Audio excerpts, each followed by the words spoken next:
Halo, apa kabar semua? Jumpa lagi bersama Asiri, alur singkat cerita film. Seperti biasa, kami akan menemani kalian dari kegabutan atau aktivitas apa saja yang tidak berguna sama sekali. Bagi kalian yang sedang bingung mencari film, kami akan sajikan alur cerita film apa saja yang membuat kalian semakin tegang dan bergairah. Film yang dibahas kali ini berjudul Pele, Birth of a Legend, dirilis pada tahun 2016. Film ini mengisahkan kehidupan sang legenda sepak bola Brasil, yaitu Pele, yang berhasil membawa Brasil meraih juara dunia pertamanya pada tahun 1958.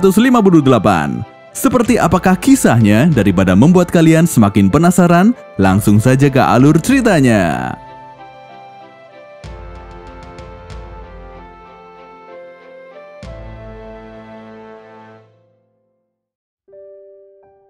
Diperlihatkan sekelompok anak kecil sedang bermain sepak bola di sebuah perkampungan kumuh pada tahun 1950.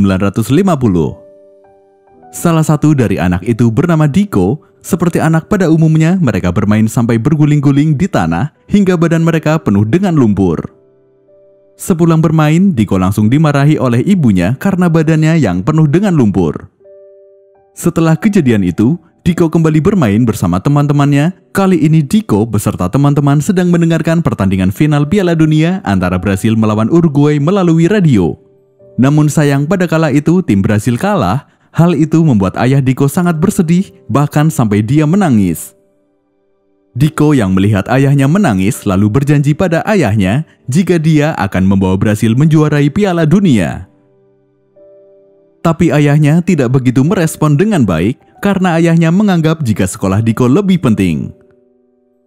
Pada keesokan harinya, setelah pulang sekolah, Diko membantu ibunya bekerja sebagai pembantu rumah tangga di salah satu rumah orang kaya. Tak lama kemudian, anak majikannya yang bernama Altavini pulang setelah bermain sepak bola. Diko yang sangat suka dengan sepak bola mengatakan pada anak majikan itu jika dia kelak ingin menjadi pemain sepak bola seperti Pele. Perkataan Diko langsung menjadi bahan tertawaan Tavini bersama teman-temannya karena pemain itu bukanlah Pele tetapi bernama Bile. Diko pun marah karena dia tidak terima diejek oleh Tavini, namun beruntung ibu Diko cepat datang dan menahan Diko untuk tidak berkelahi. Lalu ibu Diko mengajaknya pulang. Sebelum pulang, Diko mengambil sebuah koran yang berisi pengumuman turnamen sepak bola junior di kota baru, kota di mana Diko tinggal. Kemudian Diko bersama teman-temannya memberanikan diri untuk mengikuti turnamen tersebut. Dalam turnamen tersebut, tim Diko berhasil memenangkan banyak pertandingan hingga mengantarkan mereka pada fase final. Tapi masalah kembali muncul. Diko beserta temannya diejek karena tidak memakai sepatu saat bertanding oleh tim The Kings yang beranggotakan Tavini dan beberapa anak orang kaya. Selanjutnya, salah satu teman Diko memiliki ide untuk mencuri kacang lalu mereka jual. Hasil penjualan kacang itu kemudian digunakan untuk membeli sepatu bekas. Namun ketika mereka sedang menjual kacang curiannya, tiba-tiba Tavini dan temannya kembali mengejek Diko dan para temannya hingga perkelahian pun tak dapat dihindarkan.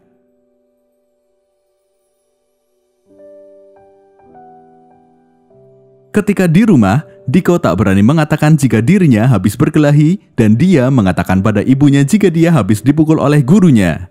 Ayah Diko yang tahu jika putranya habis berkelahi, menasihati Diko jika dia ingin menjadi pemain profesional, maka dia tak boleh malu dengan kemampuan yang dia miliki. Tak hanya itu, sang ayah juga mengatakan jika banyak pemain besar yang lahir dari ketidakadilan. Mendengar perkataan sang ayah, Diko menjadi senang dan kembali bersemangat. Beberapa waktu kemudian, pertandingan antara tim Diko dengan The Kings pun tiba. Sebelum pertandingan dimulai, salah satu teman Diko datang membawakan sepatu bekas untuk mereka pakai. Dalam pertandingan itu, tim Diko tampak susah payah menghadapi The Kings hingga mereka tertinggal 6-0. Tak hanya itu, Tavini pun kembali mengejek Diko yang diikuti oleh para penonton dengan memanggil Diko dengan sebutan Pele. Hal itu membuat Diko marah hingga dia membuang sepatunya dan kembali bermain tanpa sepatu. Ternyata langkah yang dilakukan Diko berhasil. Dengan menggunakan teknik Ginga, Diko dapat melesatkan bola ke gawang The Kings. Sontak penonton pun langsung bergemuruh. Melihat cara yang dilakukan Diko berhasil, teman-temannya juga ikut membuang sepatunya. Mereka kemudian kembali bermain seperti biasa sesuai dengan kemampuan mereka. Langkah itu berhasil mengejar ketertinggalan angka dari yang awalnya 6-0 menjadi 6-5. Walaupun tim Diko tak berhasil menang, namun permainan tim Diko sangat memukau penonton. Bahkan mereka sampai mengeluk-elukan Diko dengan sebutan Pele. Prestasi Diko menarik salah satu manajer Santos yang bernama De Brito hingga dia sampai memberikan kartu namanya pada orang tua Diko. Tapi kebahagiaan tim Diko tak berlangsung lama karena mereka dikejar-kejar oleh pemilik kacang yang mereka curi. Mereka pun lari, namun sayang teman Diko yang bernama Tiago terjatuh sehingga mereka masuk goa untuk menyelamatkan diri. Naasnya goa teman mereka bersembunyi tiba-tiba runtuh. Beruntung Diko berhasil menyelamatkan diri, tapi tidak untuk Tiago, dia harus tewas tertimbun reruntuhan goa. Selepas kejadian itu, Diko sangat bersedih karena kehilangan sahabatnya. Lalu ibu Diko menyarankan agar dia ikut bekerja sebagai cleaning service bersama ayahnya di sebuah rumah sakit agar Diko tidak sedih terus-menerus. Pada waktu istirahat, ayah Diko mencoba menghibur Diko dengan melatih Diko mengolah bola dengan baik. Perlu diketahui, ayah Diko adalah mantan pemain sepak bola profesional, namun karirnya harus terhenti karena cedera lutut sehingga dia harus beralih sebagai cleaning service. Hari demi hari, Diko dilatih mengolah bola oleh ayahnya dengan menggunakan buah mangga.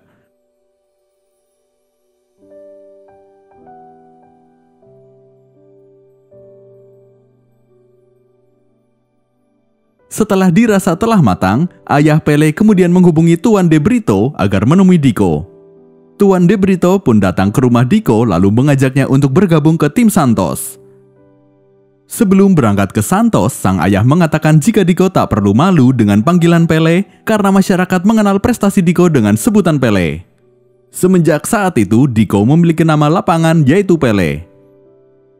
Ketika di klub Santos, Pele berkonflik dengan pelatih karena sang pelatih tidak menyukai teknik hingga yang Pele gunakan.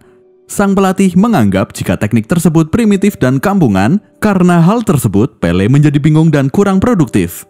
Karena merasa tidak nyaman, Pele memilih pergi dari klub. Tapi saat di stasiun, Pele bertemu dengan Tuan De Brito. De Brito kemudian mencoba memberikan pengertian kepada Pele mengapa sang pelatih tidak menyukai teknik hingga dan bagaimana sejarah teknik hingga. Tak hanya itu, Tuan De Brito juga menyemangati Pele untuk jangan minder dan percaya dengan kemampuan yang dimiliki. Setelah mendengar nasihat dari Tuan De Brito, Pele pun tak jadi meninggalkan klub Santos. Dia kini juga tampak lebih percaya diri, serta memberanikan diri menggunakan teknik hingga pada saat pertandingan. Hal itu pun membuahkan hasil dan Pele dapat mencetak gol dalam pertandingan tersebut.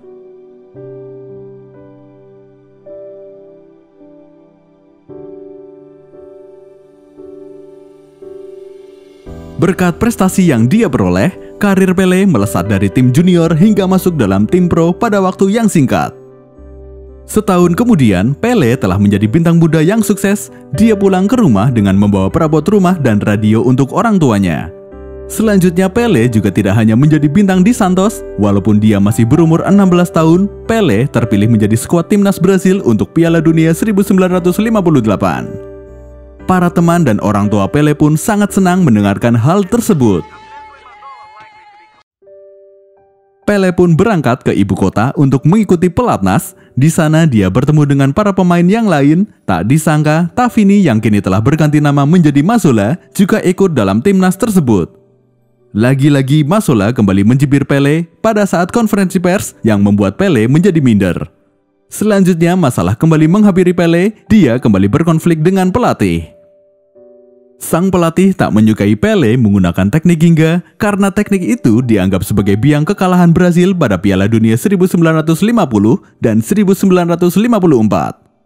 Berbagai masalah itu membuat Pele ragu dan gagal fokus sehingga pada sesi latihan Pele mengalami cedera serius. Walaupun demikian, sang pelatih tetap memasukkan Pele ke skuad timnas Brasil. Dengan kondisi kaki cedera, Pele pun ikut terbang ke Swedia untuk mengikuti Piala Dunia. Pada beberapa pertandingan awal, Pele tak bisa ikut berlaga karena harus mengikuti terapi. Tapi ketika pertandingan melawan Uni Soviet, sang pelatih memaksa Pele turun ke lapangan karena beberapa pemain Brasil cedera. Karena kondisinya yang belum pulih, ditambah Pele yang sangat ragu dalam bertanding, serta ejekan kepada fisik Pele yang kecil dari para penonton, membuat Pele tidak maksimal dalam bermain dalam pertandingan itu.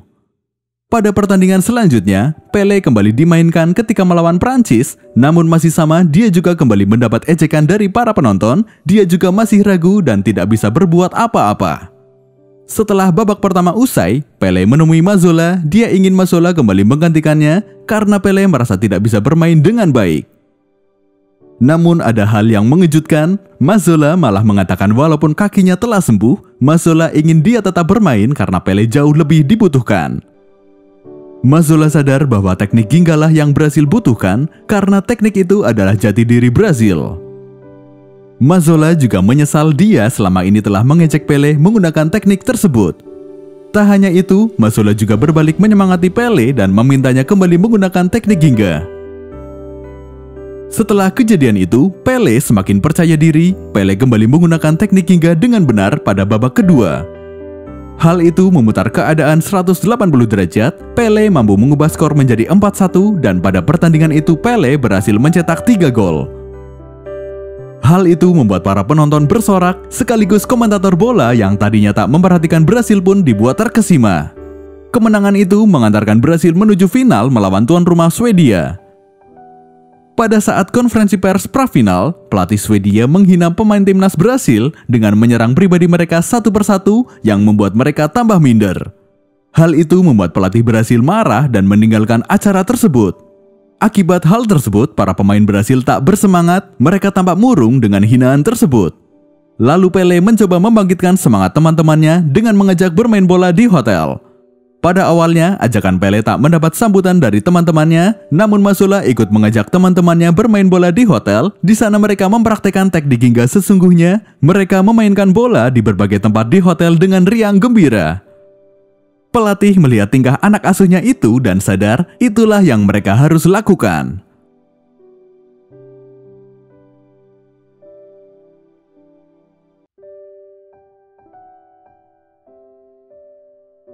Pada saat di ruang ganti, sang pelatih menemui para pemain dan mengapresiasi saat mereka bermain bola di hotel.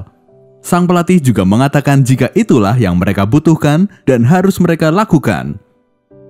Teknik Eropa mungkin bagus, namun tidak cocok untuk mereka, dan Ginga adalah jati diri Brasil. We have one thing in common, la Ginga. So when you take Brazilians trying to play like Sweden, I want them to see Brazil. Para pemain sangat senang mendengarkan hal itu. Pernyataan itu membuat mereka kembali bangkit dan semangat untuk bertanding. Pertandingan final melawan Swedia pun tiba. Pada awal pertandingan, Swedia berhasil mencetak gol terlebih dahulu. Hal itu membuat Pele semakin berani menggunakan teknik Ginga. Dengan lihai, Pele membawa bola dengan teknik Ginga. Dengan kerjasama tim yang baik, akhirnya Brasil berhasil menyamakan kedudukan. Hal tersebut mereka ulangi hingga mereka mengubah keadaan menjadi 3-1 untuk Brasil.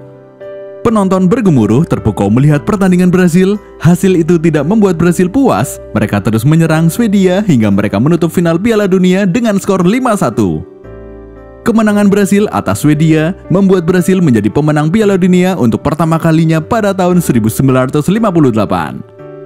Seluruh penonton, baik yang di dalam stadion maupun yang di luar, sangat senang dan merayakan keberhasilan tersebut. Seperti itulah kisah kehidupan sang legenda sepak bola Brasil, yaitu Pele, yang berhasil membawa Brasil meraih juara dunia pertamanya pada tahun 1958. Kisah hidup tak jauh dari problematika. Membawa lara sampai tak berdaya memang bukanlah persoalan biasa. Terkadang membuat diri semakin tak berharga. Tapi tak bisa pasrah begitu saja, karena raga ini adalah mental sang juara, lahir dari sosok pengembara, berakhir menjadi seorang raja. Terima kasih dan sampai jumpa di alur cerita selanjutnya.